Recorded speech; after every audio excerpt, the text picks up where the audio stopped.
Hi friends, ഞാൻ ജാബി Mac.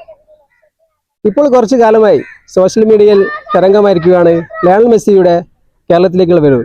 ലോക football ഇതിഹാസവും got എന്ന് വിശേഷിക്കപ്പെടുന്ന ലോക ഫുട്ബോളിന്റെ മഹാരാജാവ് അർജന്റീനയിലെ താരം, സൂപ്പർ താരം ലയണൽ മെസ്സി കേരളത്തിലേക്ക് വരികയാണ്.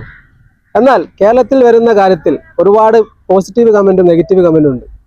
എന്താണ് പോസിറ്റീവ് നെഗറ്റീവ് കമന്റ്? നമുക്ക് അതിനെക്കുറിച്ചുള്ള കാര്യങ്ങൾ, ഞാനിപ്പോൾ ഉള്ളത് ഒരു സ്റ്റേഡിയത്താണ്, അക്കാദമിയുടെ സ്റ്റേഡിയത്താണ്. ഫുട്ബോൾ അക്കാദമി കോച്ചുകൾ, ഒരുപാട് പ്ലേയേഴ്സ് ഉണ്ട്. അവരോട് ചോദിക്കാം, മെസ്സി വന്നാലുള്ള കേരളത്തിലുള്ള ഗുണങ്ങൾ എന്തായിരിക്കും, ഫുട്ബോൾ നേട്ടങ്ങൾ എന്തായിരിക്കും, നമുക്ക് ജസ്റ്റ് ചോദിച്ചു നോക്കാം. Okay, come on. ഇപ്പോൾ നമ്മൾ അക്കാദമിയിലെ ഇവിടുത്തെ ഒരു കോച്ചിനെ ചോദിക്കാൻ പോവാം. എന്താ കോച്ചിന്റെ പേരെന്താ? നസറുദ്ദീൻ. അപ്പം ഫുട്ബോൾ ഇതിഹാസം മെസ്സി കേരളത്തിലേക്ക് വരുന്നതിൽ കോച്ചിന്റെ അഭിപ്രായം എന്താണ്? നമ്മൾ എല്ലാവരും ആരാധിക്കുന്ന ഒരു പ്ലെയർ ആണെങ്കിൽ കൂടി നമ്മളെ മെയിനായിട്ടുള്ള നമ്മുടെ കുട്ടികളെ വളർച്ചയ്ക്ക് എല്ലാവർക്കും അത് കളി കാണാൻ, നേരിട്ട് കാണാം എന്നതിൽ ഉപരി എനിക്ക് തോന്നുന്നില്ല നമുക്ക് പ്രത്യേകിച്ച് വലിയ കാര്യം ഉണ്ടാവാൻ പോകുന്നൊന്നും കാര്യമില്ല. പക്ഷെ കുറച്ച് ആൾക്കാരും ഒക്കെ നമുക്ക് ഫുട്ബോളിലേക്ക് ഒന്ന് ആകർഷിക്കാൻ കഴിയും. പക്ഷെ നമ്മൾ ഫോക്കസ് ചെയ്യേണ്ടത് നമ്മളെ കുട്ടികൾക്കുള്ള ഗ്രാസ് റൂട്ട് ലെവലിലുള്ള അത്രയും പൈസ നമുക്ക് അതിന് മെയിൻറ്റെയിൻ ചെയ്ത് കഴിഞ്ഞാലോ കുറച്ച് കുട്ടികളെ നമ്മളെ ഭാഗം എന്താ, നമുക്ക് എന്താ വേണ്ടേ, നമ്മളെ ടീം ഒരു നാളെ വേൾഡ് കപ്പിൽ കളിക്കുന്ന കാണാനാണ് നമ്മളൊക്കെ എല്ലാവരും ആഗ്രഹിക്കുന്നത്. അതിനാണ് ഞാനുൾപ്പെടെ നമ്മൾ ചെറിയ രീതിയിലാണ്, പക്ഷെ നമ്മളെ ഇന്ത്യന്റെ പല ഭാഗത്തും, കേരളത്തിന്റെ പല ഭാഗത്തും പല അക്കാഡമികളും നടക്കുന്നത്. പിന്നെ ഓരോ കുട്ടികളും വന്നാൽ മതി. അപ്പൊ നമ്മൾ അതിനുള്ള സജ്ജീകരണങ്ങൾ ഒരുക്കി കൊടുത്തു കഴിഞ്ഞാൽ തന്നെ പ്ലേയേഴ്സ് വരും. അതിലല്ലേ നമുക്ക് ഏറ്റവും കൂടുതൽ ഫോക്കസ് ചെയ്യേണ്ടത്. വെറുതെ അവര് വന്നൊരു കളി വെച്ച് പോകും അല്ലേ? തീർച്ചയായും നമുക്ക് എന്താണ്ടാവും എനിക്ക് തോന്നുന്നില്ല.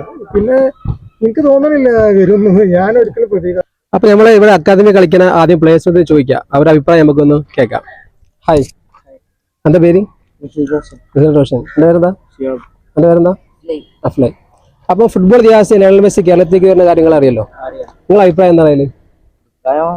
ഈ വരുന്ന അവർക്ക് കൊടുക്കുന്ന പൈസ നമുക്ക് ഈ വരുന്ന പിള്ളേർക്ക്, ഇനി വരുന്ന തലമുറത്തെ പിള്ളേർക്ക് അവർക്ക് അക്കാദമി, കുറെ ട്രെയിനിങ്, അങ്ങനത്തെ കുറെ ഇൻസ്റ്റിറ്റ്യൂഷൻ കൊടുക്കുകയാണെങ്കിൽ അവരെ വാർത്തെടുത്തിട്ട് അങ്ങനത്തെ കുറെ നടത്തണതാണ് എൻ്റെ ഒരു അഭിപ്രായത്തിൽ ഞാൻ പറയുന്നത്. അഭിപ്രായം അല്ലേ? ആ മെസ്സി ഇവിടെ വന്ന് കളിച്ചുകൊണ്ട് നമ്മളെ ഭാവി തലമുറക്ക് ഒരു നേട്ടം ഇല്ല എന്നാണ് എന്റെ അഭിപ്രായം. നേട്ടമില്ലാന്നല്ല, അങ്ങനെ എന്താ പറയാ, ഒരു അഭിപ്രായപ്പെടുന്ന പോലെ ഒന്നും ഇല്ല പറയുന്നത്. ഓക്കെ, എന്താണ് പേരെന്താണ്? അടുത്ത് സംസാരിച്ചിട്ടെ. എന്താണ് പേരെന്താണ്? റഹീം. അപ്പൊ റഹീം ഖാൻ അഭിപ്രായം ചോദിക്കുക, എന്താണ് അഭിപ്രായം എന്നുള്ളത്? മെസ്സി അർജന്റീന ടീമും കേരളത്തിലേക്ക് വരുന്നതിൽ സന്തോഷമായ കാര്യം. അപ്പൊ എന്താണ് ഖാന്റെ സന്തോഷം എന്താണെന്ന് പറഞ്ഞുതരോ? സന്തോഷം വരുന്ന കാര്യത്തിൽ മെസ്സിനെ കാണാനുള്ള സന്തോഷം, ടീമിനെ കാണാനുള്ള സന്തോഷം. ഓക്കെ, അപ്പൊ എന്തായാലും നല്ല അഭിപ്രായമാണ് ഖാന്റെ കയ്യിൽ വന്നിട്ടുള്ളത്. ഓക്കെ, അപ്പൊ ഫുട്ബോൾ ഇതിഹാസം ലയണൽ മെസ്സി കേരളത്തിലേക്ക് വരുന്നതിനെ കുറിച്ച് താങ്കൾക്ക് എന്താണ് അഭിപ്രായം? എന്റെ അഭിപ്രായം എന്താണെന്ന് വെച്ച് കഴിഞ്ഞാല്, ആര് വന്നു കഴിഞ്ഞിട്ടും കാര്യമില്ല, നമ്മള് പണിയെടുത്ത് ജീവിക്കണം. ക്രിസ്ത്യാനോ വന്നു കഴിഞ്ഞാലും മെസ്സി വന്നു കഴിഞ്ഞാലും ഇപ്പൊ നെയ്മർ ആണെങ്കിലും നമ്മൾ പണിയെടുത്ത് ജീവിക്കണം. അല്ല ഇവരാരും നമുക്ക് തിന്നാൻ തരില്ല. അപ്പം നമ്മളെ ചിലരുടെ അഭിപ്രായങ്ങൾ കേട്ടതാണ്. അതിൽ ഒരുപാട് നെഗറ്റീവുകളും പോസിറ്റീവുകളും ഉണ്ട്.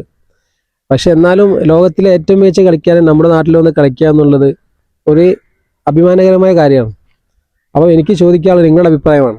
കാരണം ലോക ഫുട്ബോൾ ഇതിഹാസം, എന്നെ സംബന്ധിച്ചിടത്തോളം ലോക ഫുട്ബോൾ ഇതിഹാസം കേരളത്തിൽ വന്ന് കളിക്കുന്നത് ഒരു സന്തോഷകരമായ കാര്യമാണ്. അപ്പോൾ നിങ്ങളുടെ അഭിപ്രായം നിങ്ങളൊന്ന് കമന്റ് ബോക്സിൽ രേഖപ്പെടുത്തുക. ഓക്കെ.